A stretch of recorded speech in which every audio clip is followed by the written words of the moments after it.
Hello and welcome back to My Mom's Basement, ladies and gentlemen. It is Robbie Fox, and I am here with one of my friends going way back. This guy has been in the podcast universe of wrestling since I was in diapers, pretty much, and pretty much gave me my start in the wrestling podcast industry in RBR Weekly Wrestling Talk. He does not host that show anymore. He just left that in the rear view window, and now he hosts Grapsody over on Fightful.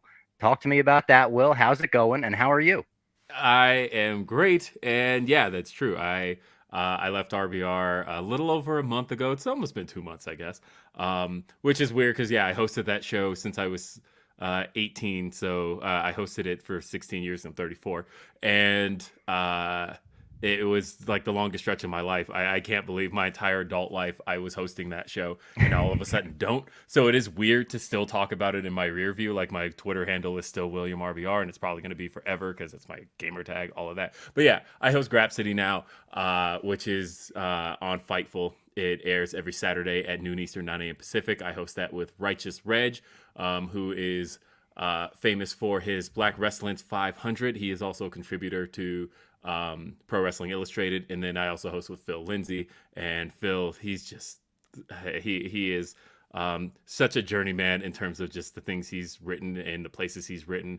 He currently writes for Bleacher Report. Yep. But yeah, the three of us. He writes great stuff too. He does write great stuff. And that was the whole idea behind Grapsody, was that it kind of came out of nowhere, in the sense that I had been doing RBR for a long time, but there's a place, and a lot of RBR listeners have kind of put it out to me, that they could sense where my vision for what I wanted to talk about in pro wrestling was going. And because I had been bringing up a lot of Black issues and Black topics and a lot of those things on RBR, and I still felt like I needed the right platform for that. And for a short time, I started a podcast. I did it for, I think, 6 or 7 weeks, called Wrestling with Weekends, and I did that on Saturdays. And I want to say it was the second episode of Wrestling with Weekends, definitely the second, that I had Phil Lindsay on as a guest. And that episode did really, really well. Did like some of the best numbers I think RBR has ever done, and mainly because we covered the CM Punk debut on that one. But it did some great numbers, and so I was like, all right, and just the banter between me and Phil was so good. I was like, we got to do something with this. And then maybe like 3 or 4 weeks later, I had Reg on, and Reg was he had we did a really great episode again, and Reg just has some of the best rants on the planet.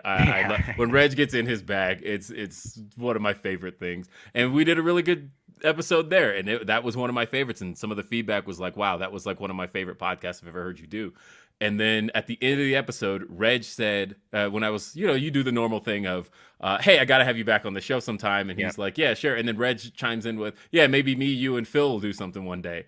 And that was the end of the episode. A little spark. Yeah, and that was where the light bulb hit. I was like, maybe we will. And like that following Monday, I went to Phil first, and I was like, hey, Reg mentioned a thing at the end of the show, and I feel like we might have something here. And then I went to Reg afterward, and I was like, Phil seems in, and I want to go off of what you said. I think the three of us should do something together. And we were like, okay. And then I was driving from the airport, and the name Grapsody just hit me. And I said, that's our name. And then we were just going to do the show independently. And I thought, I think I have one more trick up my sleeve. And I reached out to Sean Ross Sapp, and SRS. Yes. Boom, boom. Yeah, that's shout out to Reg for that one. That's my fave. But yeah, clip from Grapsody. But yeah, I reached out to Sean, and I told him exactly what we wanted to do, and kind of the topics we wanted to cover on Grapsody, and how we felt like that conversation is kind of missing from a lot of the top wrestling media outlets, and that's what we wanted to do. And Sean was pretty much like, okay, you're in. And so Grapsody on Fightful was born. YouTube.com/Fightful is where that's hosted every week. And yeah, we have a lot of fun. It's so much fun. We had Andrew Thompson on this week. And this was, it's been a blast these last 7 weeks of doing that show. I can't get enough of it. It's so much fun. That's Grapsody. awesome. I love seeing the clips on Twitter. The beans clip was the all-time one. The nothing beats the beans one. Oh my The god! whole wait a minute. When everyone's like, wait a minute, what? And now it's so funny that came out of nowhere, and all of a Yeah. sudden Reg is now like the beans The guy. beans on the guy, show. yeah. And like everybody just like is always mentioning beans. Every time Reg is at a show, they're like, "Hey, you bring us the Boston baked beans," and it's so great. Yeah, I love it. Check it out. That's great. And Fightful, I feel like, is the perfect home for it. Like the mesh between wrestling Twitter. I just did Denise's podcast, Mhm. and we talked about how like we're all in one big circle of wrestling Twitter, and it Mhm. felt so like fitting when you were like, "Oh, Grapsody's going over to Fightful." I was like, "Oh yeah, that's fucking perfect." Yeah, and that's the thing is, I've been acquainted with Sean for a while. We didn't really like get to know each other until this past summer, when he came out to Denver, and then same thing, got to know Denise, and then in joining Fightful, all of a sudden, I just feel like Kate is just suddenly a friend, and then same with Hannah, and of course I've known Jeremy Lambert a while too, and then Yep. Joe Holbert, and all of a sudden I've done podcasts with those guys for a while, and it was a good fit, and I feel It's like you everything's been a good came to fit. AEW with all of your indie friends. You're like, Yes. "Oh, I remember you guys." Exactly. Yes.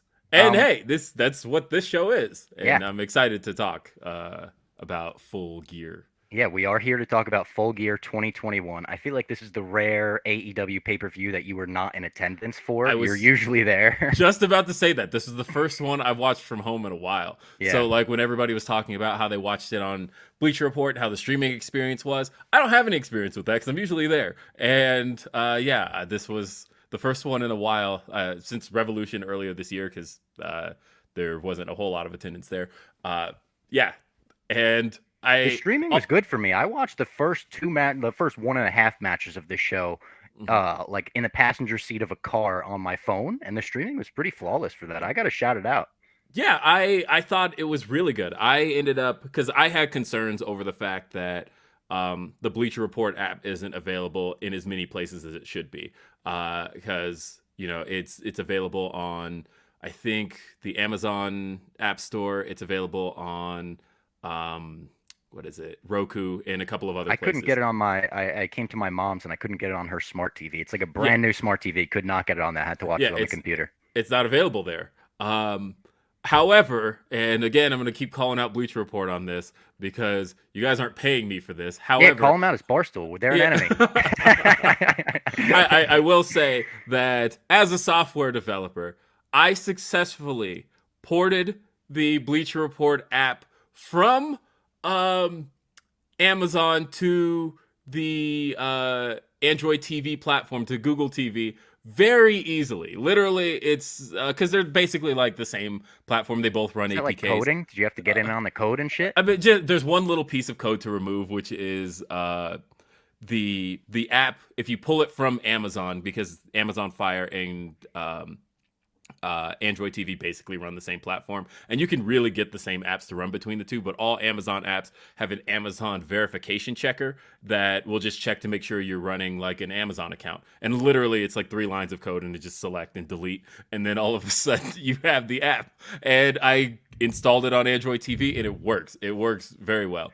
So I was able to do that, and the whole app, the whole show just streamed so clean. It looked good. I eventually just ran it off my Chromecast though, and it looked good. And so yeah, if you guys at Bleacher Report just want to toss me 6 figures, then I will go ahead and port that over for you, or just take what I just said and literally do that, and then throw it. No, don't do that. Don't tell them about that. Just give you the bag. Just give me the money. Yeah, and I wasn't there though, but by the end of the first match, I will tell you that I wished I was. Of course, yeah. I felt like, damn it, I should have been there. The crowd was so hot for that MJF Darby Allen match. That was like, it had a main event vibe, like in the arena. It sounded like it from that. But before we get to that, I did want to point out the pre-show match, which I didn't see, had your girl in it. Sheeta, Thunder Rosa defeated Jamie Hayter and Nyla Rose. You're a huge Sheeta fan, the biggest Sheeta fan on the planet, maybe. Yes, I am. What did you think about this? And where do you, if you had the book, what do you do next with Sheeta? Okay, so there's a multi-parter to this. I think that this kind of seemed to telegraph to me that Sheeta's probably not going to advance beyond this Wednesday in the tournament. It does feel like Shida is basically going to continue the feud with Serena Deeb, which has been excellent. Like, she's been having these crazy great one-on-one matches. They've been some of the best matches, I think, that some of the best women's matches this year on Dynamite. Agreed. And so I am all in on her continuing to do that. What's interesting is that, you know, Shida's basically been off TV since since she lost the title at Double or Nothing earlier this year. And then she did an interview recently where she talked about how she took the time off. She requested to be removed from TV because she felt like she wasn't bringing enough to the table, and I thought that was interesting. And she talked about how in the time she's been off TV, she's been taking acting classes and things like that. Like, she thought she was, you know, she felt like she delivers in the ring, but she just felt like she needed to bring more promo wise to the table and more character development stuff. And I thought that was interesting. I love to hear that. Yeah, from any wrestler. Yeah, and you know, because a lot of people were complaining, saying, "How could you take Shida off TV after she gave you a whole year as champion?" And it was like, I have a feeling that's not the case, and sure enough, the fact was, like, she was requesting it. She was requesting that, you know, she just wanted to continue working dark to at least hone her her craft as a wrestler, but otherwise, she didn't want to be back on TV until she felt she was in a place to do so. And now she is, and like, she has a crazy great storyline. And so, as far as where she's going, I think that her and Serena Deeb can continue to be kind of a feud that has a lot more fire to it than she's ever gotten to show before. That it's not just a professional wrestler, I'm going to beat you kind of feud. Like, you know, I thought from the beginning when she faced Serena in that first match, for the 50th win, right? Where yeah, they, like, she went for the 50th. Yeah, and you know, they had the two conflicting promos where they had the video of Shida basically saying, "I just want to have a great match with Serena Deeb," and Serena Deeb's like, "No, I'm gonna fuck you up," and like, you don't understand. And Shida comes out smiling, and Serena comes out determined, but Serena ends up winning the match and destroying her knee, and then all of a sudden that lights the fire under Shida, and I was like, all of that feels intentional. And then when she did that promo, I thought, oh, okay, now, or not the promo, when she did that interview, I thought, okay, now it all makes sense. This was all very intentional character work. So I do see her kind of moving out of the TNT tournament and having just a solid one-on-one feud with Serena. The rest of the match, though, I liked the fact that Jamie Hayter takes that crossbody so well. And it was all over Twitter the second it happened. Yeah, and the thing is, so she's done it twice, right? Because she did it on Dynamite last week, and it's very clear that somebody was like, okay, you need to keep taking this crossbody. And we mentioned on the Fightful post show that one of the best things they should do with it, because she takes it so well, is she needs to just Samoa Joe it. Like, one day, just have Thunder Rosa like go for the crossbody, and finally she just like walks off. And and like, I think that would be the best thing they could do with that, because of the fact that she takes it so well. But otherwise, she takes it so well, but it looks so painful. Like, I get that's why she takes it so well. That's why we're saying it's so well taken. But like, that has to hurt the shit out of both of them. Yeah. Has to knock the wind out of her, and Thunder Rosa barely has any like cushion to catch her because she's just going straight down. Mm-hmm. And yeah, and then she's just like flat on her back, and you know, it's not like a catch and then fall. It's basically just like a jump and fall kind of thing. Yeah. I can't even imagine how much. No, I'd sound like the grape lady if I took that. I'd be like, oh, please stop, please stop. Yeah, I all the props in the world to Jamie Hayter. And then yeah, I love that Nyla Rose and Hikaru Shida have traded so many pinfall victories over their rivalry. I think off the top of my head, I'm pretty sure Nyla Rose holds 2 pinfall victories over Shida in tag matches, and Shida holds 3 pinfall victories over Nyla between their 2 singles matches and then this match here. So like, there's always little cool stuff between those two. So it's pretty evenly matched, and I have a feeling that because they're 2 and 3, Nyla's probably going to win on Wednesday. We'll see. I've already, in predictions for this show, had plenty of egg on my face. So I don't know. I think my predictions were 6 of 10. So I saw that tweet. Not bad. Not bad. You're Not bad. still on the positive side. We got Yes. our opening match, which was MJF versus Darby Allen. I was surprised that this was the opener. I really didn't expect them to kick off with this. I kind of expected the Miro versus Bryan Danielson match I to did kick too. things off. Well, especially because last year, That's why the I thought, tournament yeah. match, kicked off the show. And it is a nice, like, you kick off the number one contender and then you get the champion at the end of the night. It's like a good bookend thing. But I think it was the right call to go with this one, considering Yeah, how hot they got the crowd and how into it they were. Like, I saw someone say, I forget who tweeted this, but someone in our wrestling Twitter circle said that feels like the pay-per-view main event that they should have in 3 years, but they just did it in the beginning of the show. yeah, and maybe sooner. Who knows? Because like Yeah. MJF feels like he's there, and That robe that he came out in, the purple, Mhm. oh my God, that was fire. I'm gonna steal a point from our friend Anthony Scatz, who said that MJF, when he wrestles so rarely, right? He really Mhm. only cuts promos, and it's to the point of where a lot of people think he's not a great wrestler, and that also seems like a by design thing, because if he wrestled very often, he'd win the fans over, like, completely, Yeah, because this guy is good. he's He's so really good. good. And every time he goes out there and has a major match, people look up and go, damn, MJF is like better than I thought. And the fact that that keeps happening, and it happened again here, is a testament to him probably needing to remain an attraction wrestler like that. I think he should continue to have rare matches like this. But then Darby also came out and had Yeah.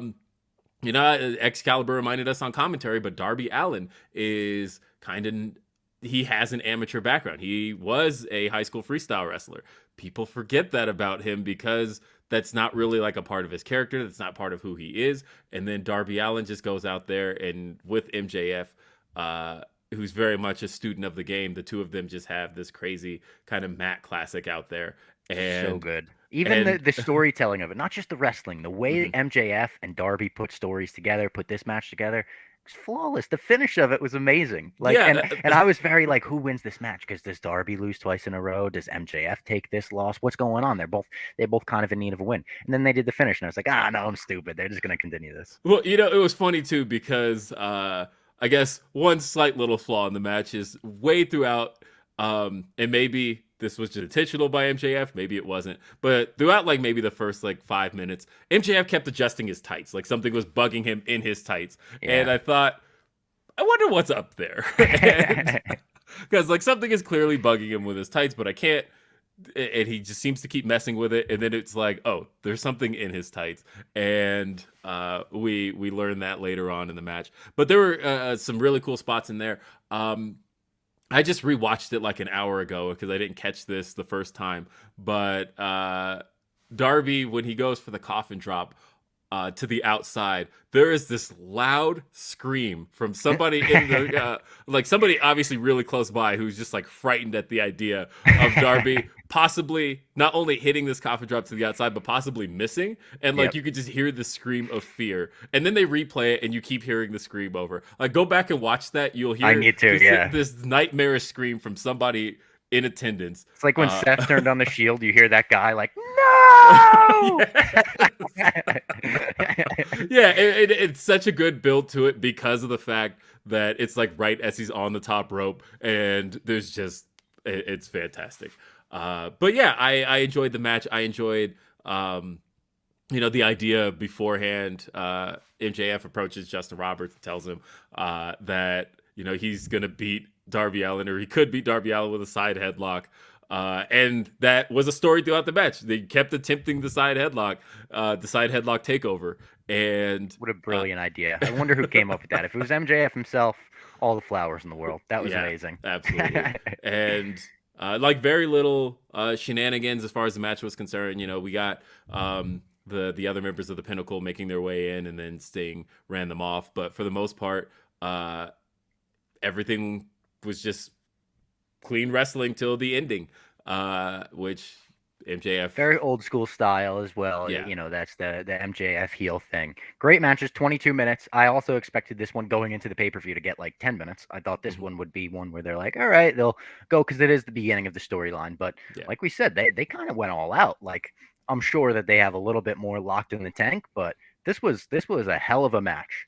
Yeah, and they I'm thinking like where can this go next? And I feel like the place it probably should go next is uh I believe it's an inaugural thing. I mean, not inaugural, an annual thing, because they did the inaugural one in 2019. The MJF winning the Dynamite Diamond Ring, Oh, and yep. then they did it again the second year, and he retained. Basically, he got to win it the second year. So he probably should be like the runner. Or, I mean, he probably should do it again.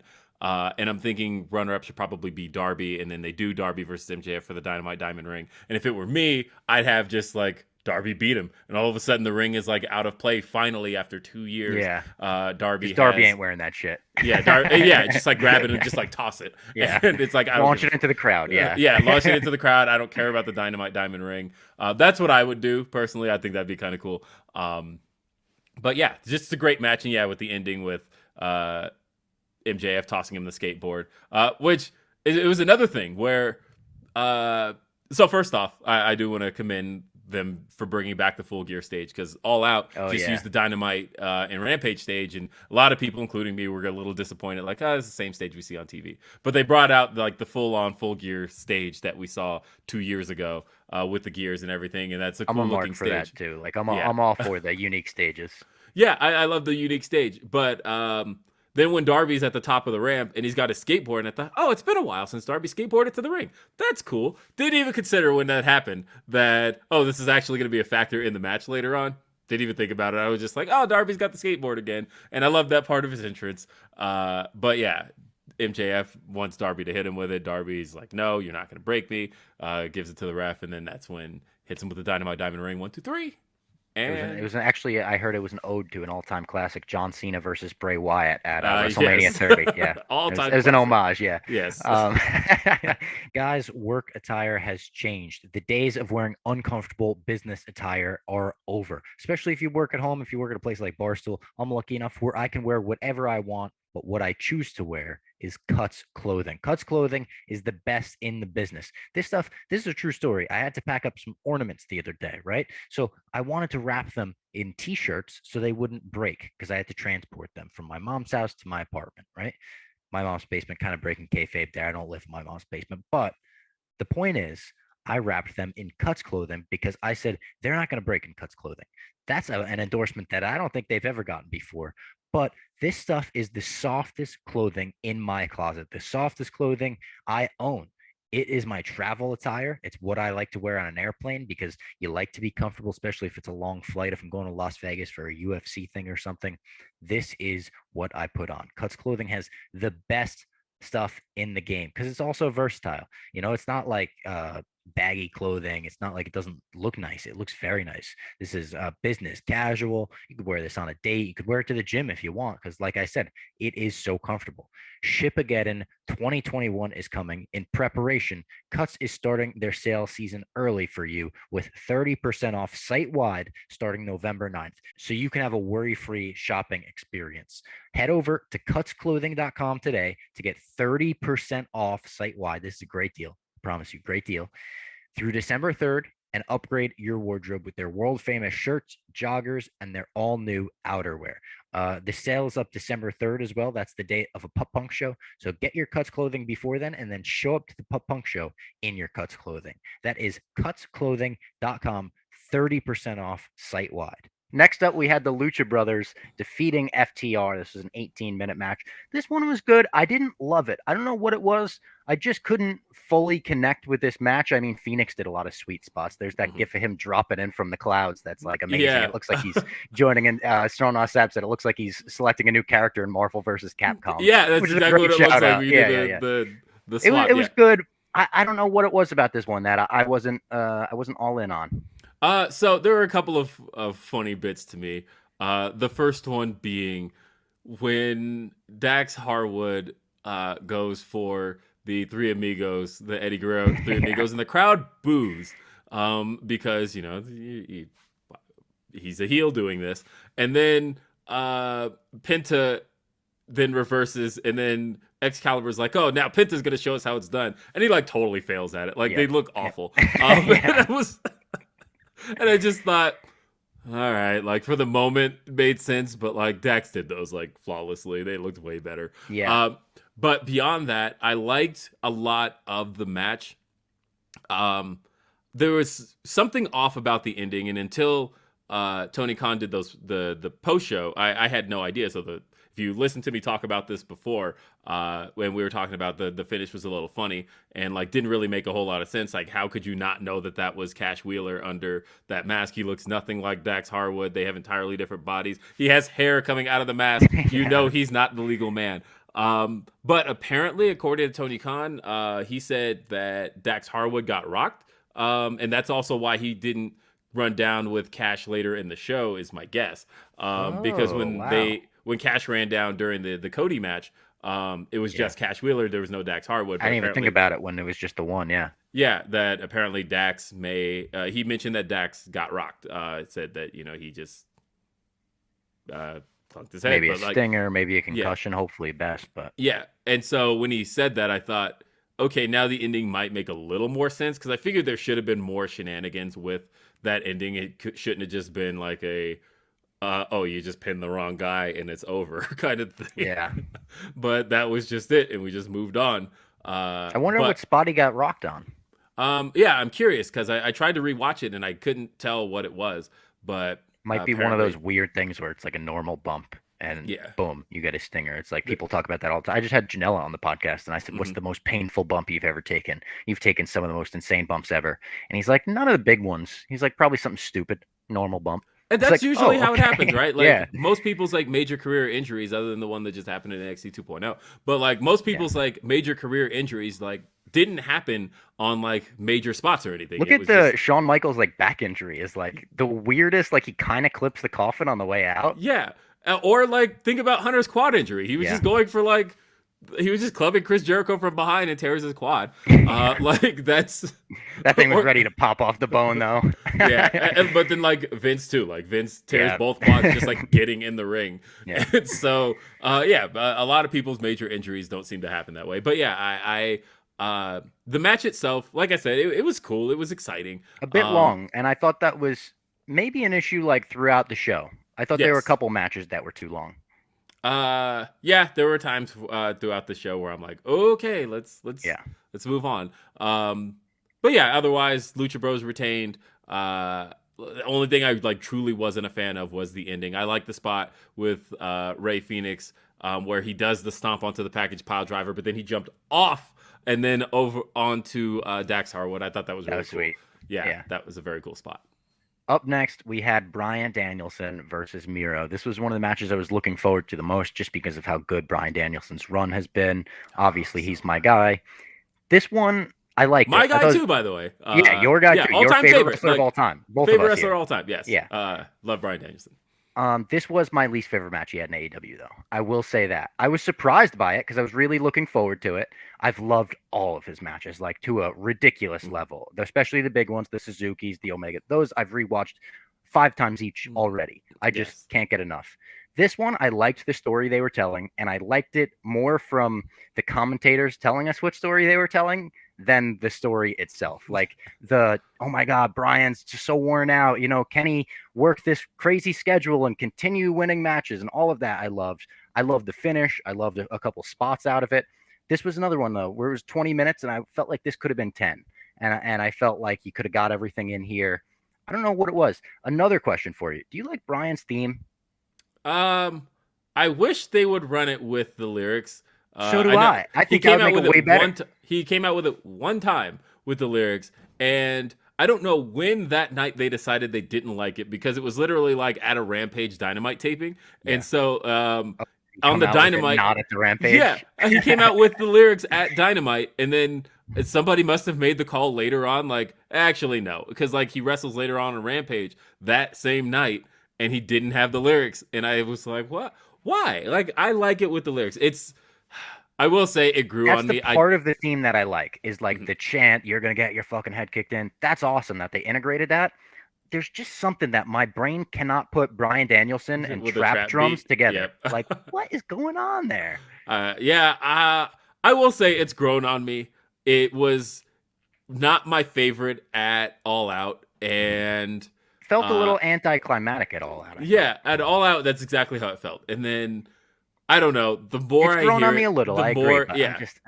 the more I hear it, the more I'm like, fine. I've even rewatched the ending to All Out, and all of a sudden I'm like, actually, I can live with this. This is Yeah. If this the is crowd got in on the chant, it would make it a billion times better. But fine. like Yeah, none of the crowds are getting in on the chant. no, they just yes with it. Yeah. And I will say in this match, Brian very much got into like, kind of screw your request mode because like he kind of starts like egging on the yes a little bit. One thing that was pointed out was that Miro in this match had his thigh taped, and it didn't seem to be something that and I think that was an injury he got in the match with Sammy Guevara. A real injury? I think so, yeah. Yeah. And that he's just kind of been nursing it. I think that's why he was off TV. And they were kind of keeping him at bay because he was just cutting promos and whatnot. He wasn't wrestling, and he wasn't originally supposed to even work this show. Moxley was going to work Moxley this thing, yeah. Yeah, and so I did notice that this wasn't like the type of injury that Brian was targeting. As a matter of fact, they were avoiding that leg Yeah. altogether. And so I point. wonder if that did slow this match down. That we didn't quite get. I still think this was one of Miro's like best matches. Like, if you weigh it as like the matches Brian's had, Of course. kind of on the lower Yeah. end. But if you Yeah, weigh it on the yeah. matches that Miro's had, it's like actually this is like top 3. And so It's pretty good. I like the Eddie Kingston match a hell of a lot better, though. yes, that was a great match. And after I rewatched this today, I agree that the Eddie Kingston, but again, that was Miro at 100%. I think true. with the taped thigh, I think, and them seeming to avoid it the whole match. There's a better story in the Eddie match, too. I was more invested in that one. The Redeemed D's nuts, the way Eddie just came to the ring like a man possessed. I loved all that. Yeah, and then we chanted Redeem These Nuts. I know, yeah, it was a great chant. Yeah. Great chant. But yeah, and at the end of the day, though, Bryan Danielson is the #1 contender. And how long is it going to be until they make that match? Because that's a tricky match to make.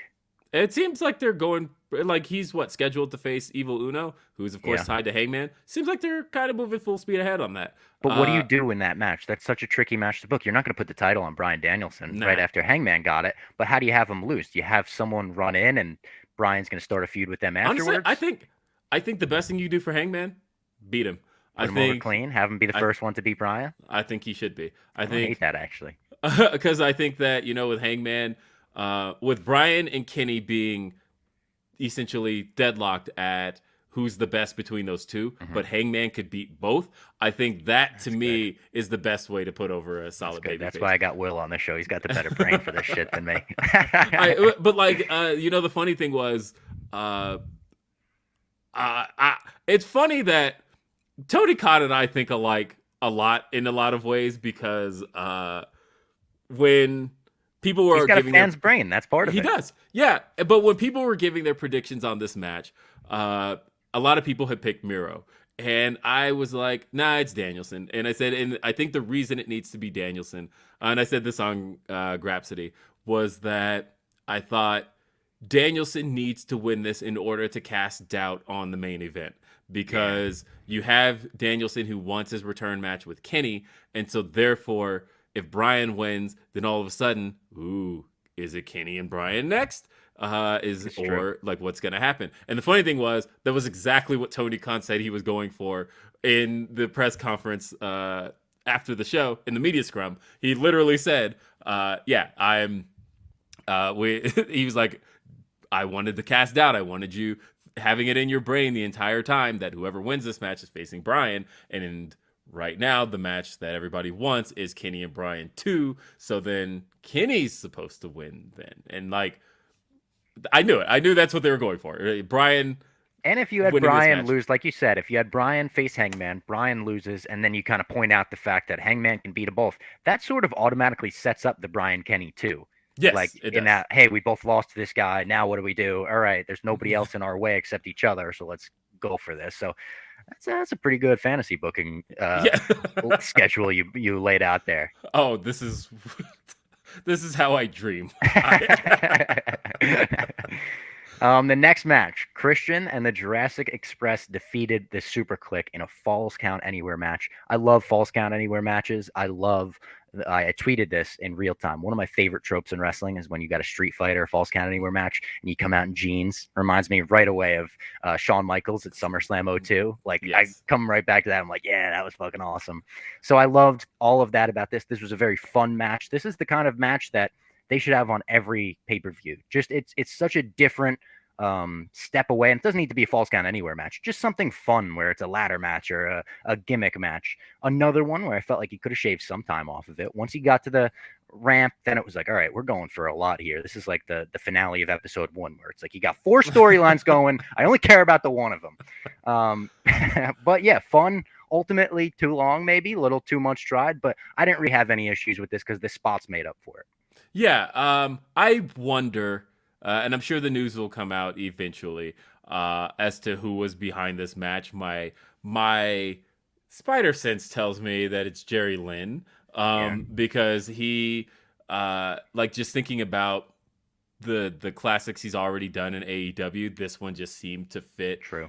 His mold. And I'm curious because I've kind of like been putting together this mental thread of like the Jerry Lynn classics, because he did the lights out match with with Britt Baker and Thunder Rosa. He also did the parking lot street fight with Best friends and Santana and Ortiz, and he did the Young Bucks and Butcher and the Blade in that big schmoz, and Moxley and Kenta versus, or Moxley and Lance Archer Kingston. versus Archer, versus Kenta and Kenny, and like he's good at that. He's good at this kind of like figuring out how to use more than just the ring, and it's what he was good at when he's a wrestler too. It's funny to see that translate. So that's why I'm curious. I bet you he's the guy behind this match. Something you're probably tells right me. about that. And if I'm wrong, then props to whoever else was behind this, because at the end of the day, this match had a story that I wasn't looking for the first time, and then I just recently went back and watched it for this show. I literally said I just watched it right beforehand, and the story throughout this match was kind of the growth of Jungle Boy, as I joked before. Yes, especially because he got the beard now, right? And like seeing him with a beard and jeans, and all of a sudden he.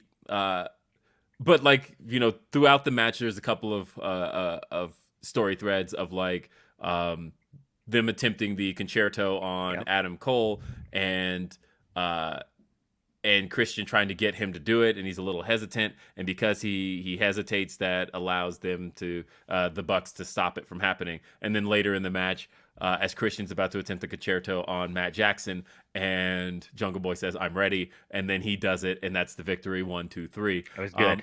But you know, they set us up for some solid near falls. They did the knee pad spot with the I thought that was it for sure. Yeah, they had the thumbtacks with the knee pads, the knee pads with the thumbtacks. I mean, and they hit Luchasaurus with it.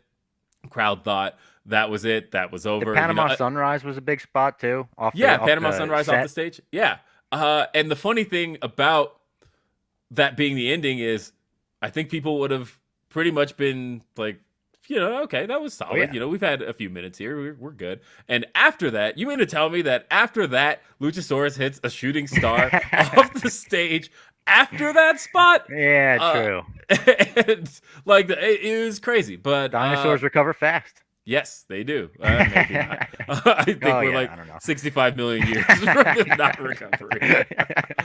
But who knows? That maybe. Yeah. So I do agree that I think the match went on a little bit longer than I would have liked.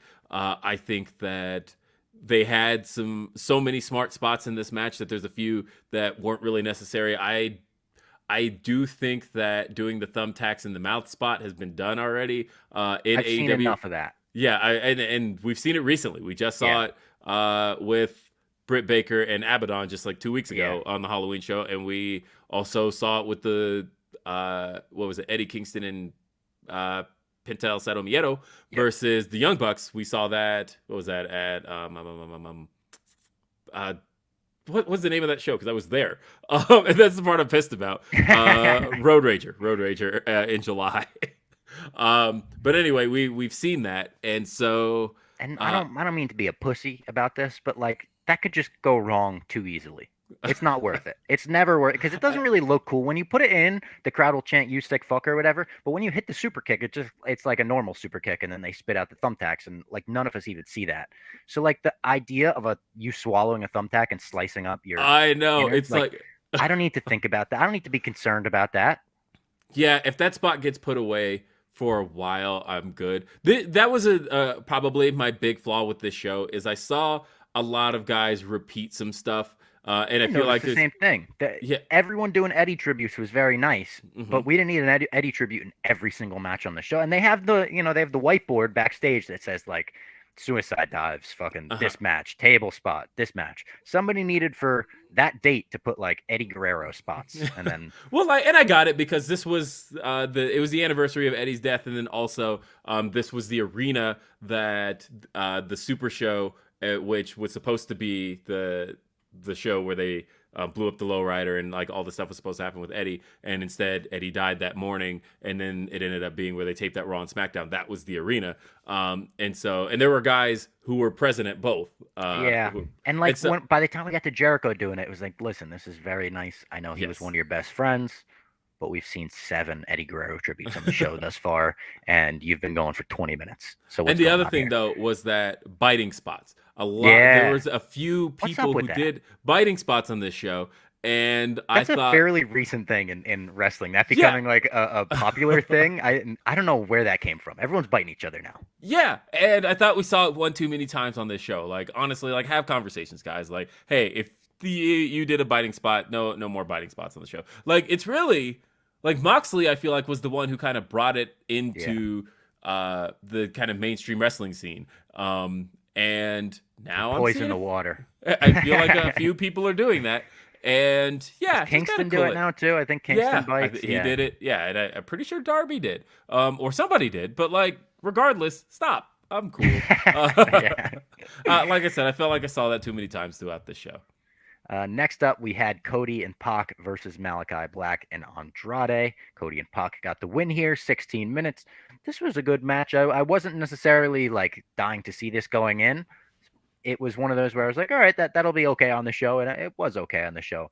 Nothing out of this world, nothing bad, I thought. Was what it was. Yeah, it was weird because I felt like this match needed to happen only because all 4 of these guys missed the last pay-per-view and like for incidental reasons, right? Because like Andrade shouldn't have missed the last pay-per-view, but Pac had the travel delay that prevented him from getting in literally by a day. And that was enough to prevent him from getting in, and that caused that match to get pulled from All Out. And then of course Malachi was feuding with Cody at the time, who was filming Go Big Show. So those 2 had to miss the last show. So at that point, there were the 4 of those guys missed the last pay-per-view, and you almost couldn't afford to have them miss this one. And so, yeah, it was. It didn't take up too much time. It didn't take up too much time.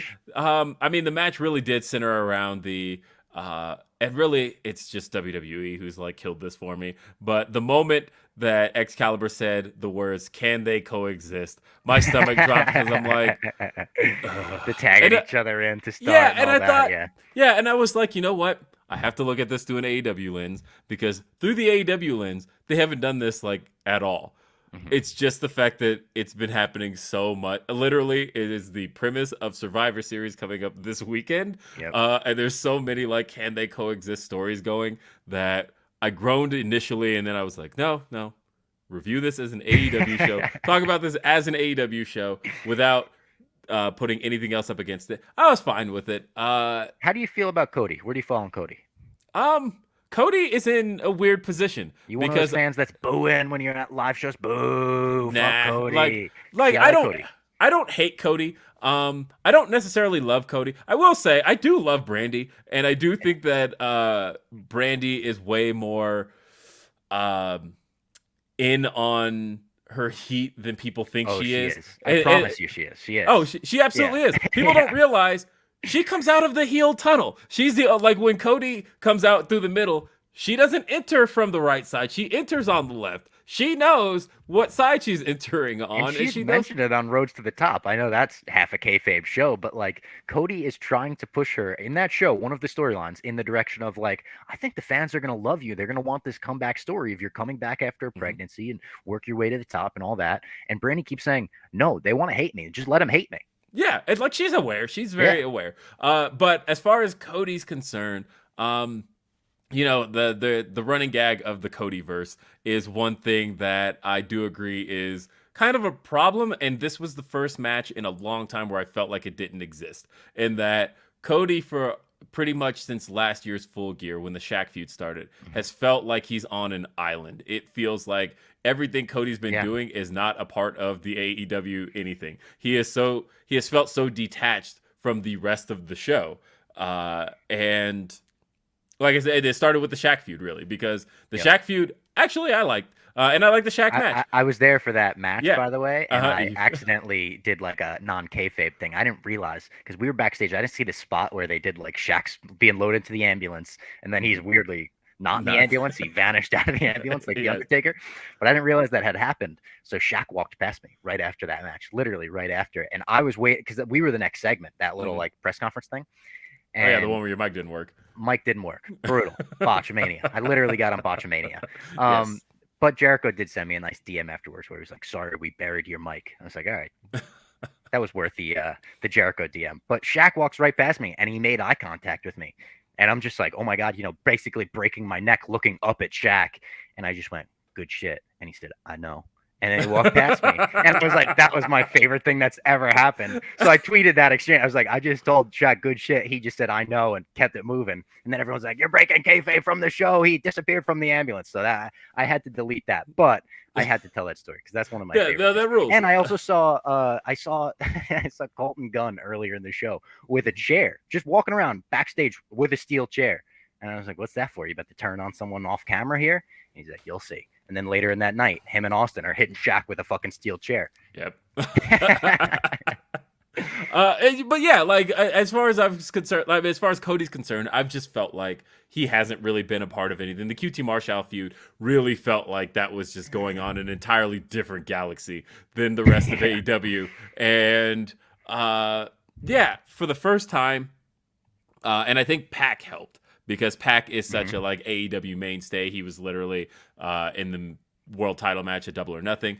That finally it has felt like Cody is back in AEW. Yeah. And it's a good way to put it helps. because I have a cousin who's a huge AEW fan, goes to live shows, all this, and he always says to me, why do people hate Cody? And I don't really have an answer for him. I'm like, there's like, I don't know, people feel like his stuff is maybe WWE-esque. Maybe they don't like the celebrity involvement. They don't like what he's, but I never have like a concrete answer.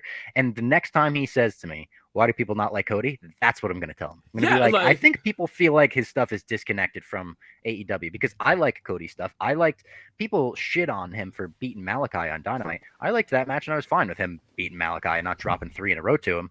So like, I'm definitely a defender, but when you said that, I was like, oh no, but that is kind of true. His stuff feels disconnected. It does. It very much feels disconnected. And I apologize, folks, for who are looking at me because this is the third podcast this has happened on. But I am surrounded by cats right now. You've probably seen them in the background. Of cats, yeah. Yeah, you've seen them in the background, and they've decided to. How many cats do you have? I have 2. What are their names? Lucifer and God, what is the other one? Blanking on your cat's name? I know. Well, they're new cats. We've literally just got them. So. Lily. All right, that's a good name. Yes, Lily, Lucy, and Lily. But it's I like that. It's 2 short girls for Lucifer or no, and 1 Lily. boy? Yeah, no, 2 girls. So, but either way, and like one is like scratching at my feet. Ow! No, sell it.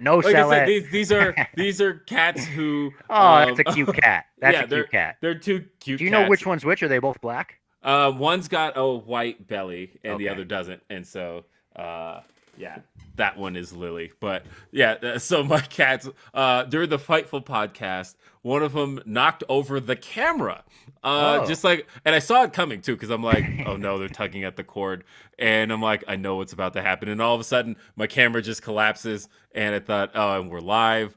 And so live, yeah, and I'm like, I'm just apologizing for cats, and I'm sorry, I have cats.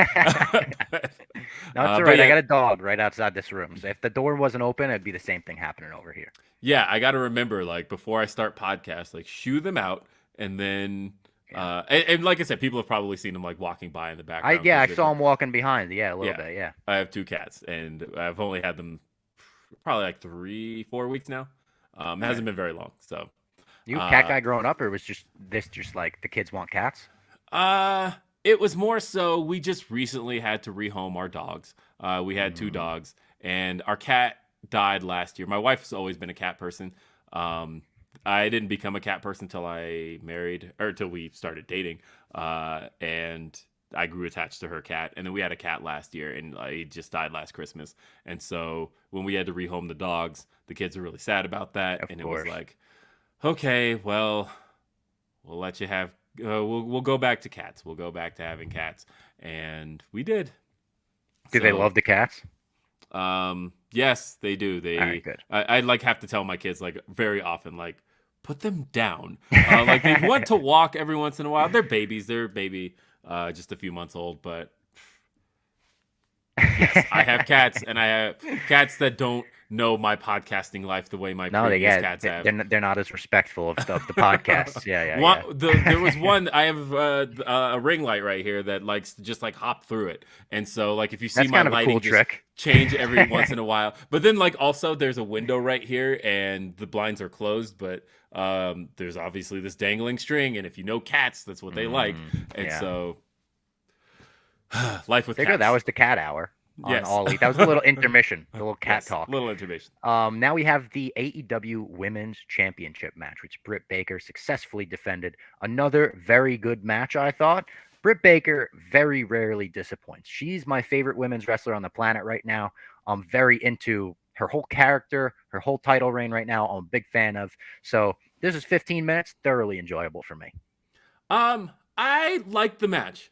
I do feel like uh Britt Baker is suffering a bit from, I called it previously, Roman Reigns syndrome, which is where you have a slate of opponents that people don't really buy are credible challengers. True. Um, and There and was that's never not a to, second from the moment this was booked to the moment she got the 3 count or she got the finish that I thought Conti had a second, yeah, like a second where she could win. and I feel like a truly, especially when you're talking about a heel reign, like a truly good quality heel reign is one where people um, buy the victories of the opponents, right? Like one of the like all time great like dominant world title reigns is probably was that his fourth? Triple H's third title reign, and that was the Which one where years are we talking here? that was the one where he retired Foley. Oh yeah, of course. Because the people talk about that the street fight and Madison Square Garden, you brought back Cactus Jack. People bought that Cactus Jack could beat Hunter in that match, and then he lost. And then the following month, it was like Foley's career is on the line. Oh, Foley's not retiring. He's totally gonna beat Hunter. And then he lost, and it was like then all of a sudden there's so much more heat on Hunter, and it's like, oh, but Hunter's gonna lose at WrestleMania to The Rock, right? And then he won there, and it's like when you have those title matches where people believe that the opponent could win and then doesn't, that's where you get that good heat on somebody. And I feel like Britt's been missing that because at no point do I feel when she's in these scenarios that she's going to lose. And I feel like this match kind of suffered from that, and that they going into it as it started, I don't feel like anybody was really buying that. They're like, oh, it's just another title defense for Britt Baker. Yep. Let's get through this. And then luckily, I think Ty is such a quality performer that as the match went on, the crowd got into her. And I think the crowd was starting to buy a lot of Ty's near falls and near finishes. And the fact that Britt did not win with Lockjaw this time around, she won with kind of a flash small package win. It wasn't really a small package, but either way, it was a roll up type win. The fact that she won that way, I think, spoke to the quality of the match, and that while the feuds haven't really been conducive to making you believe Britt's going to lose, I do think some of her matches have been, because I do think that It's the true. Statlander match did that as The well. Orange Cassidy moment, right, where he's firing her up, get back in the ring, come Yeah, on. He's all I like know. going Yeah, that was crazy. great. And Like I thought, that, you're like, oh my God, Orange Cassidy's fired up. Like maybe this is the time. right, and I feel like the matches have done that, and I would like to see from Britt's reign uh, more peril for her reign. I want Yeah. maybe at some point Which for makes her, it's a little tricky with the tournament going on now too. It's like, because who do you so many pull people are from that tied up. tournament? Yeah.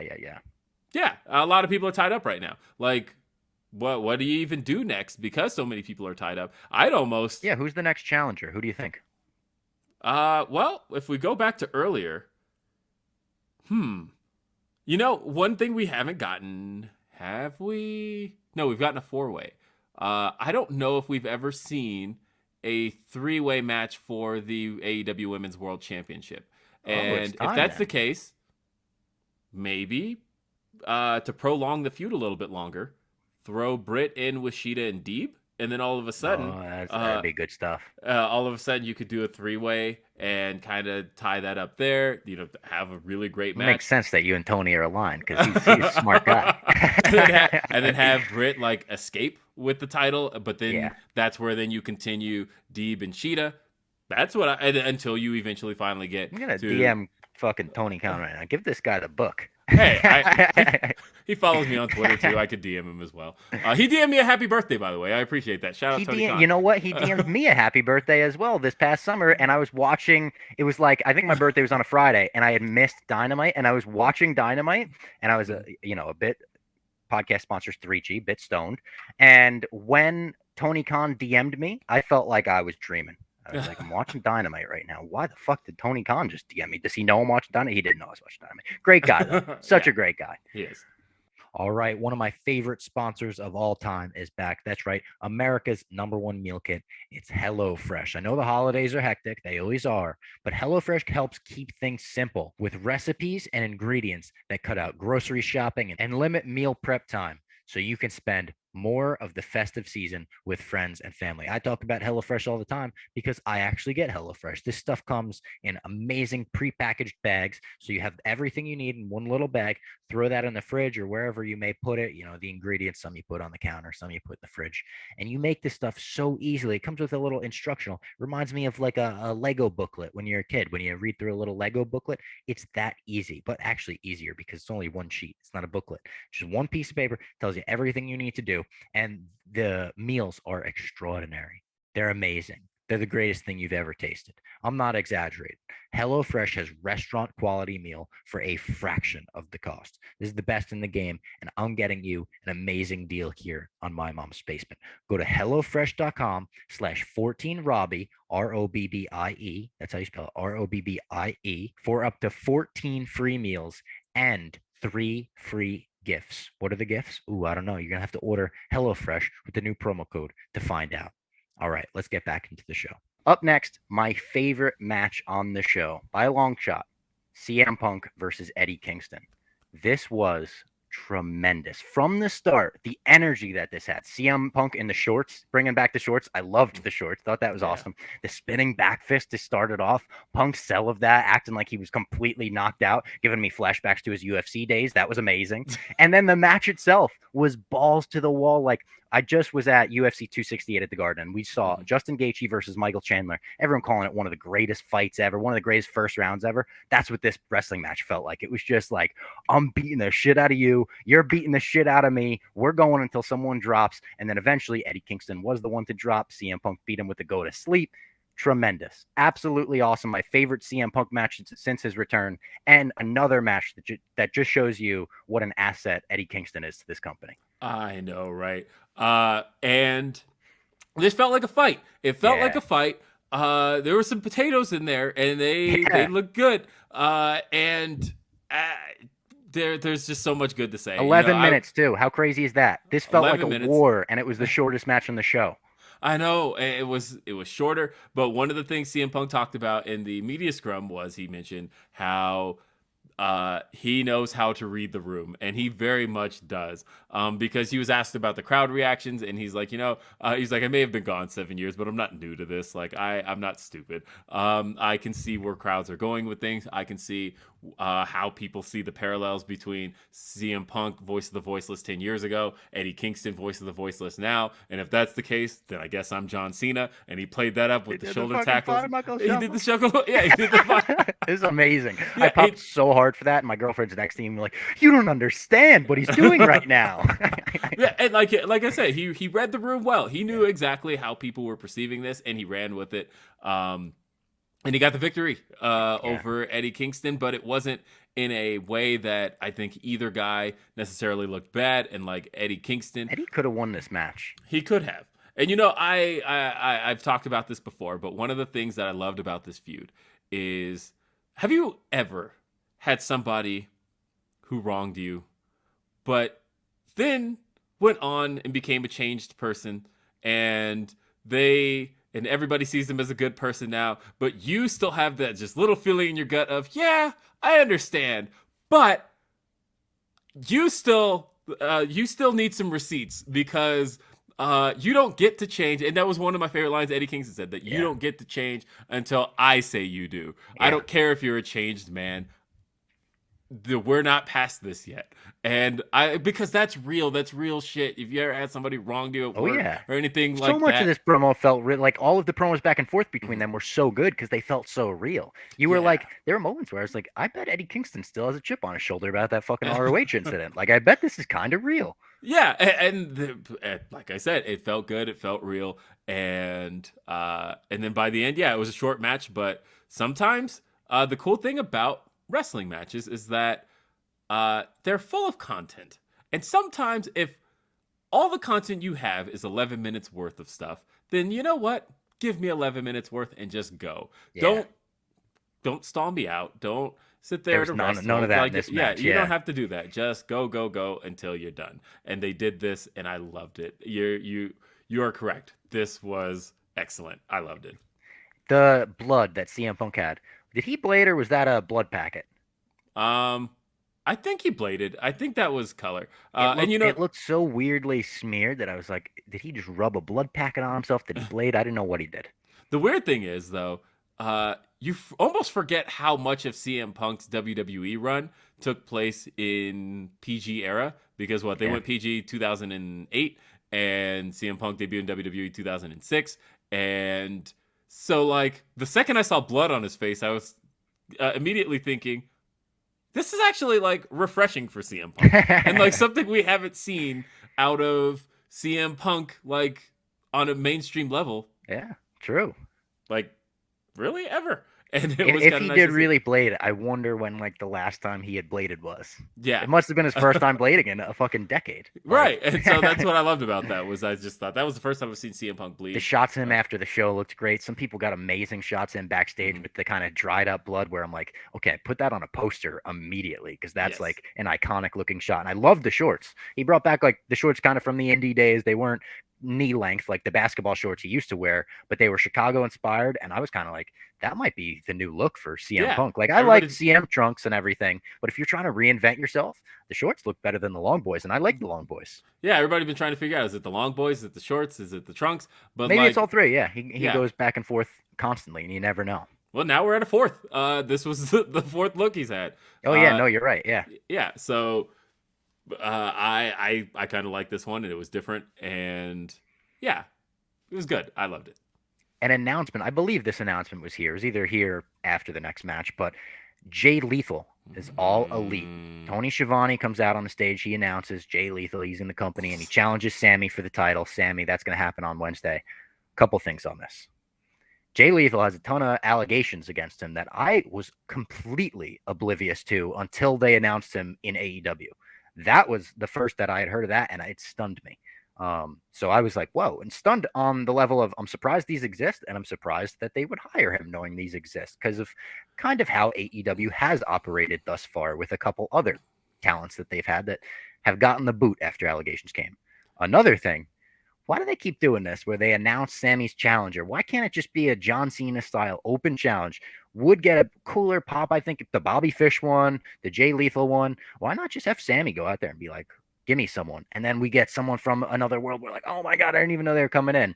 People forget, a couple things on that, that's how Eddie Kingston debuted. Kingston debut wasn't no music. Announced. He just came out like cutting a promo on Cody. Yeah, it was awesome. And there was no announcement on that. That was literally the only hint we got. And Maxwell Baumbach picked up on the hint because I didn't, which was Jon Moxley had originally said, hey, there's a really cool surprise coming on Dynamite this week. You guys are really going to love it. And Maxwell's immediately like, oh, Eddie Kingston's coming to Dynamite. And I'm like, how do you get that out of that? And he's like, well, he's got a relationship with Jon Moxley. And that seems like something Jon Moxley would be into. And I was like, okay, whatever. And sure enough, one of the best debuts the company's ever had still, I think. Yeah, on the Jay Lethal front, I've been aware of this pretty much forever. Yeah, apparently these allegations are very out there. I knew, so his former manager, Truth Martini, also had allegations. Yes. And maybe I kind of just put them all one and the same. Maybe I'm telling on myself here for being disconnected with wrestling Twitter, but I genuinely had no idea. I tweeted shout out New Jersey. And then I was like, oh no, maybe not shout out New Jersey. Well, so there's a lot of people, because here's the thing. There's a lot of people who aren't in wrestling Twitter, the wrestling Twitter world. Good example of that. If you go to the Facebook comments versus the Twitter comments on the Jay Lethal announcement, night and day, completely different world. Nobody on Facebook is aware of this at all. Yeah. It's like, and not a single person. I didn't see a single person on Facebook bringing this up. As far as, when people were asking about Ring of Honor, we had talked about it on Grapsody, who AEW should pick up. There's a lot of names out there, and Danhausen. And I don't know if that happens. Although he's got a relationship with literally everybody. I don't know if it happens either. That's just what I want to happen. Yeah. Give me all the Danhausen in the world. That guy deserves all the money in the world. But there's been a lot of questions as far as like who gets picked up. And then somebody in our chat brought up Jay Lethal, and I was immediately like, oh, no way. There's too much baggage with him. I don't think he gets picked up. So for him to be the first name picked up, crazy. I thought like that threw me off. You know what else threw me off? Tony Schiavone saying when he goes to introduce him, and he's like, we're going to introduce this young talent. And I was like, oh, okay, somebody young, right? And then he's like, a veteran of the business for 20 years. Like, ladies and gentlemen, Jay Lethal. And I'm like, young. Like, there's a lot of adjectives you could use to describe Jay Lethal. That ain't one of them. Right. And like, I'm 34. So like it's not like I'm like trying to old shame. But Jay Lethal's 36. He has been around a long time. As a matter of fact, literally him coming out to his theme song "Stomp in Circumstance" is literally a reference to his old black. Called it? That's a pretty good name for it. I'll give him that. Good name. It's literally a reference to his old Black Machismo gimmick, which was 06, 07. Like, that was when I first heard of him. I remember seeing his action figure in the store, and he had the basically Macho Man tights on. I was like, right. This guy's just Macho Man? Yeah, it is. Checked out TNA, and I was like, all right, this guy's fucking Macho Man. Kind of like it. That was it. I don't know. I can't really.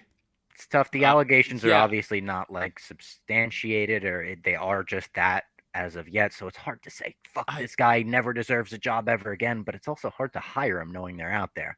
Yeah, and I don't know how much went into that process because, Jay Lethal said the whole thing came together in like 3 days. That he was like 3 days ago. I wasn't sure what my was Tony like me? Did Tony not know? There's no way that guy has his ear to the ground so much that there's not a single thing that Tony Khan is not aware of. Yeah. As far as conversations in all sides of wrestling. Twitter, also, wrestling this media. Is probably awkward with him and Punk in the locker room together, right? I mean, Punk's wife dated, Jay Lethal when she was pretty young and left him out of her book very purposely. And I don't know what that situation's like, but that's between Jay Lethal and Colt Cabana. That's some locker room for CM Punk to walk into every day. That whole locker room is like so odd because of the fact that there's a lot of like rivalries that we thought may still exist, but then all of a sudden people are cool. Like, remember, the fact that Leo Rush and Mark Henry were announced at the exact same show, and that was apparently the show where they squashed it. So who knows? Maybe AEW plays Peacemaker. I don't fucking know. But I do. Tony's a nice enough guy to do that. You get Tony in a room with two guys. He's like, "Oh, this is great. Why isn't this great? This is amazing. Isn't it amazing? Let's fucking go." So I don't know. I Jay Lethal isn't exactly somebody I would have signed. Also, like, just take everything away. I don't know if I would have signed Jay Lethal as a wrestler in 2021. Yeah, he's a fine wrestler, but he's not something that AEW doesn't have yet. You know, like they've got plenty of people that have his in-ring skill, and he's not such a good promo where you're like, we need him for his fucking promo skills. He basically fudged the line on this. He was like, I'm gonna challenge Sammy. Well, not tonight. I wanted to do it tonight, but not tonight because we're in a suit and he had a match, so I'll do it. It's like, just fucking challenge him on Wednesday. Stop with all that bullshit, Jay Lethal. Yeah, and like, because he was one of the names brought up when, one of the conversations that gets had a lot, especially around Grapsody, is black talent in AEW, and that AEW has signed a lot of black talent on the development end, in that they brought in Red Velvet and they signed Top Flight, and Sean Dean is there and he's working the recruitment role as far as he brings in Sean Dean is the person who coordinates all of the indie talent that comes in for like Dark and stuff like that. But then you have Powerhouse Hobbs, and they did a lot of signing over the last year, but those are guys that are kind of needing a little bit more development to get to that top level. So there's always been a conversation of like, who's going to be that like major black talent that they sign that's almost like ready made. And like, of course, Keith Lee is that guy now, right? Yeah. Like, if you don't sign Keith Lee, you have you're crazy. Yeah, you're out of your mind. Right. That's like put your money where your mouth is. Like, you have to sign Keith Lee. Yeah. But then like, whenever Jay Lethal would come up, even when Jay Lethal would come up, people would go, because like Jonathan Gresham is one like signed tomorrow, right? Shane Taylor, like that, that is one absolutely signed. Jay Lethal's not really one I was asking for, but at the Gresham same time, should have been signed before Lethal. He should have been like maybe the first ROH talent signed, and put him against Bryan Danielson, and then the world is going to see that. Oh my God, this guy is a fucking superstar. That said, Jonathan the Gresham, WWE superstar, just a superstar. Jonathan Gresham, of course, he's still advertised for Ring of Honor Final shows through the end of the year. Whatever, he's advertised for Final Battle. So like, he is one I would say absolutely go for. I'm curious to see what you get out of Jay Lethal. So it's wait and see. I'll wait and see as far as the Sammy match is concerned. As far as the allegations are concerned, I have tried my best to not be kind of a judge and jury on things, because like, I don't know, and it's so tricky with this one. I don't know. We don't know. There's probably I will a handful of people that do know. I will say that I like Taylor Hendricks a lot, and I've met Taylor Hendricks numerous times over the years, and so she's not somebody who I would just immediately cast out on either. No. This is one of those ones where I just kind of have to back off, and it's like, to steal a line from my pal Cameron Hawkins, Seahawk. He once made the point that sometimes you don't have to have a take on everything. Yeah, like sometimes, like everybody. Such a great point. I wish more people knew that, especially on wrestling Twitter. And that was the thing he said, because sometimes it is okay to just back off and go, I don't know. Yeah. And that's how I feel about this. Yeah, that's where I am too. That's how I feel about this one. I don't know. And definitely that the day he said that has been like wisdom I've taken to heart of you know what? You don't have to have a take on everything. Sometimes you don't have to have a take on everything, people. Sometimes you could just sit one out and be like, you know what? I'll let everyone else argue over that one. Yeah, and that's where I am on this one, because I don't know. And I think the match will be good. He's a good wrestler. We all know that for sure. So I think the match with Sammy will be good. We'll take it from there. Up next, we had, in my opinion, my least favorite match on the show. This was the Inner Circle versus the Men of the Year and American Top Team. I obviously enjoy the MMA wrestling crossover as a big UFC fan, as a fan of Junior Dos Santos and stuff like this, but he was fine. Like the MMA fighters were fine. I don't care for this storyline anymore, I think. Like, I didn't care for seeing Dan Lambert in there. Didn't care for any of the Inner Circle stuff. Like, I like Jericho.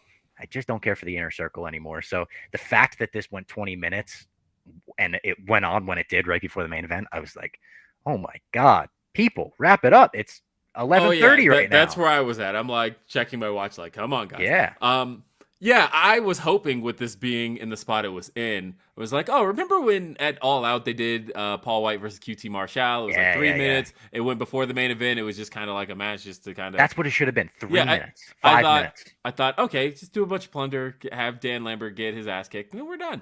And no, this went on for what felt like forever. I spent a lot of this match on my phone, just kind of Googling, like, hey, that's not from Minneapolis. Because, like, the idea of a Minneapolis street fight, because that was the other thing I had a problem with, was that you just did a Falls Count Anywhere match on this show, and this is a lot of the same. And so I'm like, what are you really doing differently that match didn't do? And of course, the stipulation here being a Minneapolis street fight. What is a Minneapolis street fight? It's apparently a street fight where they have to hold the tag ropes, right? Yeah. Like, what the fuck was that? They're following tag team rules, but it's a street fight? Apparently, this was a street fight. I've seen some street fights in my day on the internet, in person even. I never see anyone on the fucking sidewalk being like, tag me in, bro! That ain't what street fights are. I did, yeah, just somebody like holding onto a shoelace. They're like, I gotta hold a tag rope. Yeah, what? Let go. Fucking help me. But yeah, this match, like apparently the stip was that all of the weapons used were things invented in Minneapolis. And I thought, all right, that can't be true. And some of it was. I mentioned on the Fightful podcast that, or the Fightful post show, that apparently, yeah, the toaster is an invention of Minneapolis. And Tony Schiavone marked out for that toaster. He loved that. He had a crazy voice went up 10 pitches when he said that. He's like, a toaster. Yeah. And then they brought out the Prince symbol. The Prince sign was nice. Yeah, I liked we're getting ahead of ourselves here, but I tweeted I loved the show going off the air with the Dark Order in the ring and the entire arena lit up purple. I was like, oh my god, this is so perfect. And the crowd chanted Purple Rain when they saw the Prince symbol. But otherwise, yeah, this went on too long. So long. This was like the fucking Ambrose Asylum match. I was there for that one, and I was just sitting there like, oh my god, I'm gonna when you have a child by the time this is over. When you have a main event people want to see, and you are the only thing dying to see. And then, like, this is one of those like read the room kind of things. If you have a main event people want to see, and you are the only thing preventing people from seeing that main event, maybe don't go 20 minutes. Don't go 20 minutes, yeah. It was too 10 long. Max. This should have been 10 max. The fact that this was double the time of Kingston and Punk, look what they accomplished in that match, and look what they accomplished in this match. I don't remember what they accomplished in this match because I don't remember the match. Yeah, there was. I watched the whole thing. I don't even really remember. Sammy Guevara had a couple of cool spots, but other than that, the Dan Lambert thing, he got stapled in the nuts. What a dumb spot that was. Yeah. What are we doing? And the worst thing is they kept teasing the stuff I want to see in this match, which is they've been teasing for months Scorpio Sky and Sammy Guevara. And like they got to open and do some cool stuff. And every time those two are together, it's like, man, I can't wait till these two go one-on-one. And I have a feeling that when they do, I think they're going to pull the trigger on the title change. I think Scorpio's the next champ. I would like that. And I think Scorpio's way ready for that. Yeah, I think that's the only reason they've held off on doing it is because like they did Sammy and Ethan Page and all of that, and I think they want Sammy to have a few more successful retentions before putting the belt on somebody else. That said, stop. This is over. It has to be over. Santana and Ortiz, do something else. The Inner Circle needs to go their separate ways. I don't care if they break up. I don't care if they friendly. We're going our separate ways. And the hard thing is they did. As a matter of fact, when they made their entrance and the for the Jericho MJF, by the end of that, the Inner Circle was barely on his side. Right, and like the Chiron Reed's first time the Inner Circle has teamed since Double or Nothing this year, and I thought, hasn't been long enough. And like they had that promo back. I think it was just at the end of October when they were in Miami, and it was supposed to be the first time the Inner Circle's all been together in months, and I thought, hasn't felt long enough. No. Like the fact that you're like the Inner Circle is back, and I thought it hasn't even felt like guys have gone anywhere. I need to miss this team if you want to do kind of an Inner Circle nostalgia run, because it hasn't been long enough at all. No, and I like pretty much everyone in the Inner Circle. I do too. Hager, pretty much. Take him or leave him. everyone 4 out of 5. Yeah, everyone Hey, else. and I Chris feel like Jericho would blocked me be on Twitter. To he steal. blocked me a while ago as well, but he unblocked me when the whole Uh, thing happened. He I was gonna blocked me say. because remember when Big E tweeted that he looks like the cool dad that lets you into his liquor cabinet? Uh-huh. I quote tweeted that. I said, "You must not delete your account, Chris Jericho." Blocked.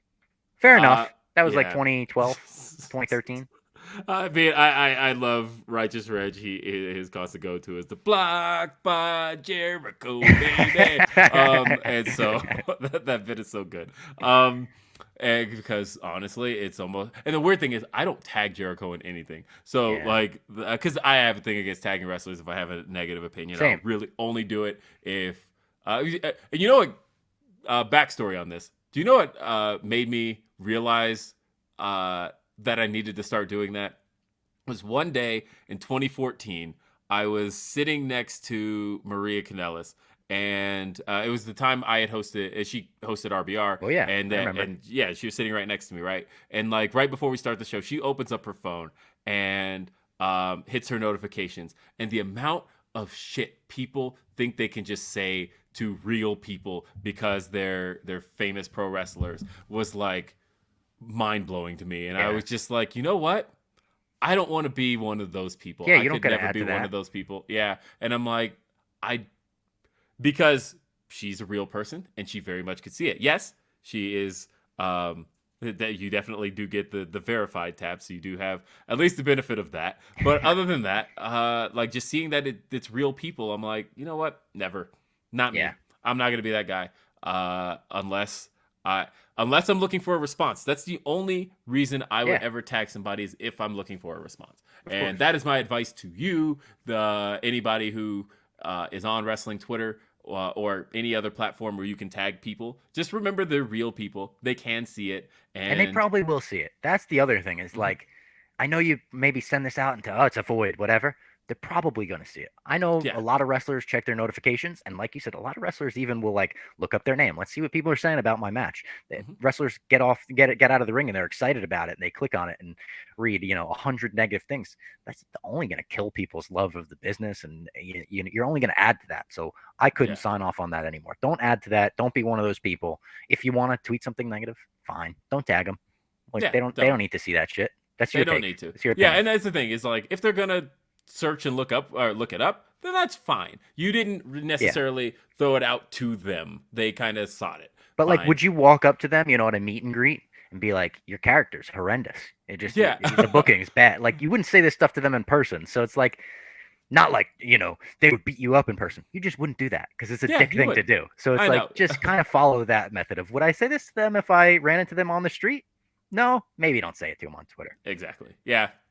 And that's it. For me, it's just I would never tag anybody that I wasn't looking for a response from. And the only time I do that is if it's like, hey, great match. Of course, tag them and all that. They would love to see that, I promise you. Exactly. Speaking of great matches, the main event here, Hangman Adam Page, finally, this long storyline has come to a big culmination here at Full Gear 2021, and Hangman Adam Page has defeated Kenny Omega for the AEW World Championship. I feel very confident and comfortable, not even saying this is recency bias, and saying this is one of my favorite long-term storylines I've ever seen in my days of watching wrestling. Like the fact that we were able to follow this from where it started and we got all the way here and all of the little story threads, all of the little obstacles that were thrown in the way that made it seem like, oh my God, are they really going to get to that? Oh my God, they signed CM Punk, they signed Bryan Danielson. What about Hangman Adam Page? Is he still going to come back? All this, the fact that it went off, everyone went home happy. It's exactly what everyone wanted. The crowd was going ape shit. The fact that Kenny Omega's gotten booed as much as he has is so impressive because, like, in the modern age of if you're a great wrestler, fans are going to cheer for you. Arguably, the greatest wrestler is getting booed night in and night out because he's doing such a good job with his character work. Don Callis is doing such a great job. Hangman is doing such a great job. Everyone that was involved in this storyline, thank you for giving it to us because it was fucking amazing. This match, amazing, 25 minutes. I saw our friend Maxwell tweeted the thing with the Young Bucks at the end didn't really land for him. I agree with that. Didn't really land for me completely. I like what they were going for. Didn't really take away from the finish for me. I just would have been fine without the Bucks coming out. I would have liked to see Hangman kick out of the One-Winged Angel, but after seeing the match, I'm like, all right, it's nice that they saved that. That's a future thing that someone's going to do down the line. It's going to be a moment. He definitely didn't need it. It just would have been a nice added layer. I like that he performed the One-Winged Angel, and he did it like mirrored to Kenny, so it was a little different. Kenny's the first one to kick out of it, the stolen finisher version of it. What did you think about this main event? Because honestly, I feel like I pretty much couldn't have liked it anymore. Yeah. So, it wasn't what I was expecting, but I watching it. I think I've now watched it 3 times. Watching it those few times made me realize. Sorry, I just heard something fall over. Was it the cats? That was, there's nobody else in this house right now. Okay, my kids are at school. My wife took her brother to the mountains. So there's nobody else here. So cats. My cats are knocking stuff over, or somebody's breaking in my house right now. I guess we'll find out. But this match wasn't necessarily what I was expecting, because the last time these two wrestled, they just had like a straight up Kenny Omega style wrestling match. And initially I was thinking, we'll do that again, just more of that, because that's mostly what we got with Bryan. But this match was more of a Kenny Omega character match. And that wasn't necessarily what I was putting down on paper as what I was expecting. But when I walked away from it, I realized, and watching it the other 2 times, I realized this is what that character of Kenny needed.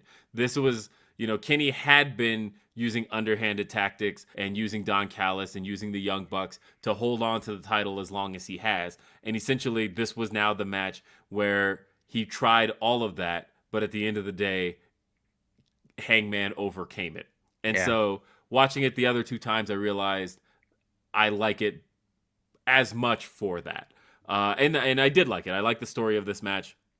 And I liked that I even thought the ref bump was smart. The ref bump was great. The way it was executed, too, the way he pulled him in front was really well done. The ref bump was smart because it also made this whole feud is just full of callbacks. Everything about the Young Bucks and Kenny and Hangman, even their tag match, everything has been full of callbacks. It's like fan service, basically.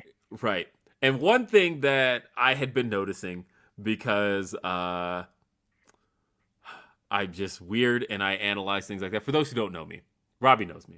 For those who don't know me, I'm very stupidly analytical about pro wrestling, and I love looking for little things. And for whatever reason, my brain is just constantly asking questions that nobody could possibly be thinking about. If I have a question about wrestling, I'll usually DM it to Will. He's usually yes, like my wrestling encyclopedia for me. Yeah. Yes, he's my personal Google. Yeah, you've used me for interviews. I won't say which. But before you've had interviews, you're like, hey, is this like correct? And so either way, it's a little behind the scenes of my mom's basement here. But as far as one of the little things I had been thinking about, and I can't believe I'm about to admit this is something I was thinking about, but I popped as a result.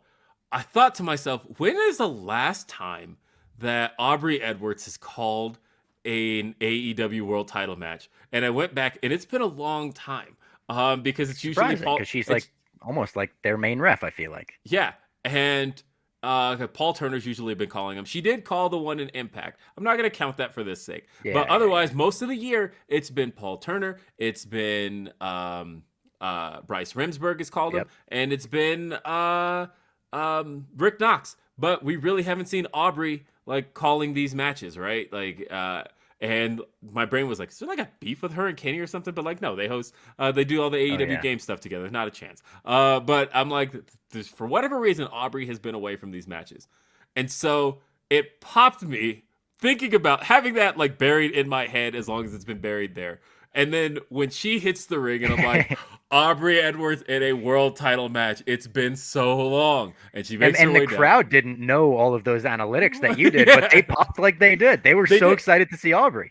And then when Hangman hit the buckshot lariat and hits the 1, 2, 3, and then I see Aubrey, she does the 1, 2, 3 and points.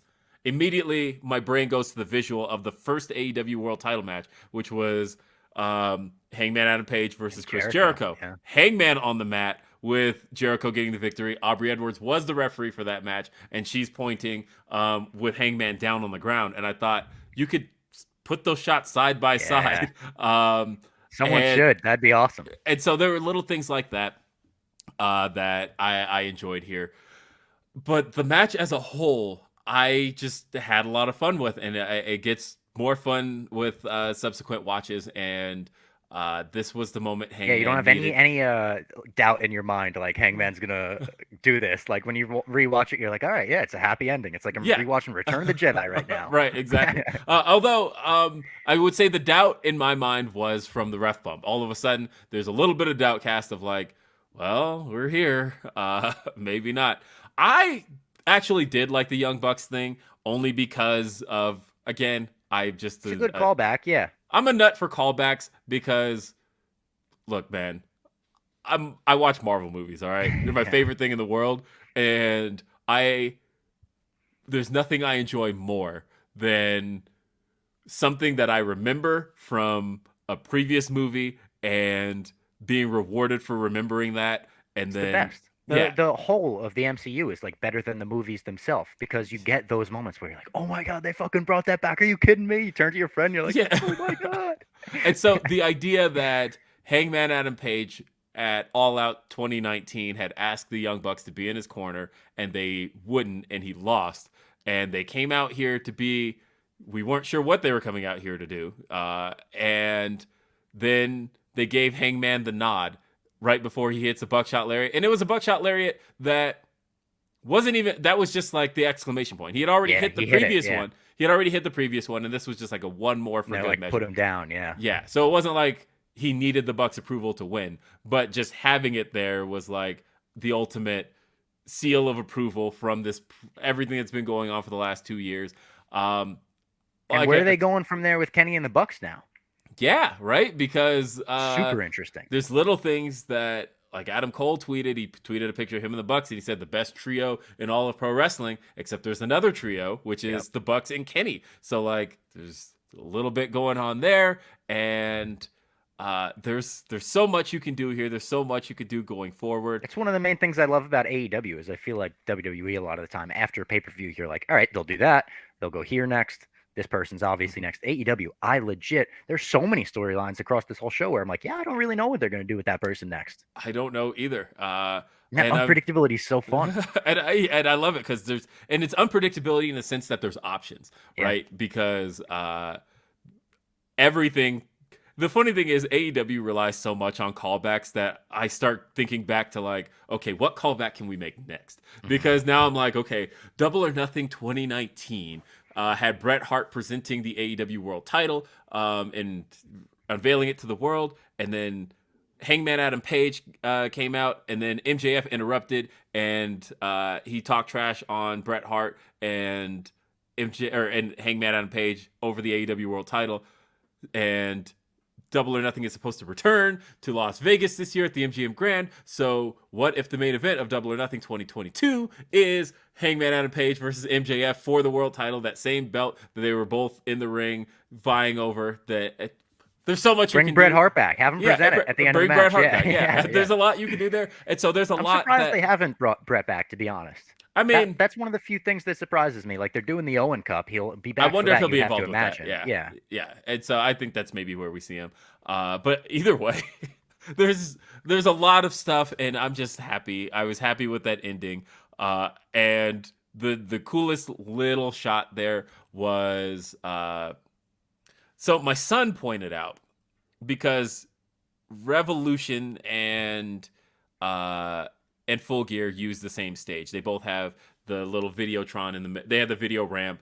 And when Hangman came out at Revolution 2020, his Middletron was basically the same as it is now, except it was beer. It started with beer, and it started like the bottom of the ramp, and it filled up the ramp, and then went up through the center Tron.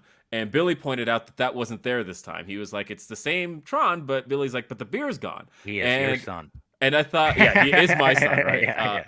And so when that happened, I thought about that, and I thought, there's no beer involvement here at all. And sure enough, when the Dark Order comes out after the match ends, and they go to hand Hangman a beer, and Hangman grabs the beer and throws it, and then hugs the Dark Order, I think the story there was supposed to be, and it goes back to, God, I know the exact match, right? It was Butcher and the Blade and the Lucha Bros versus the Elite.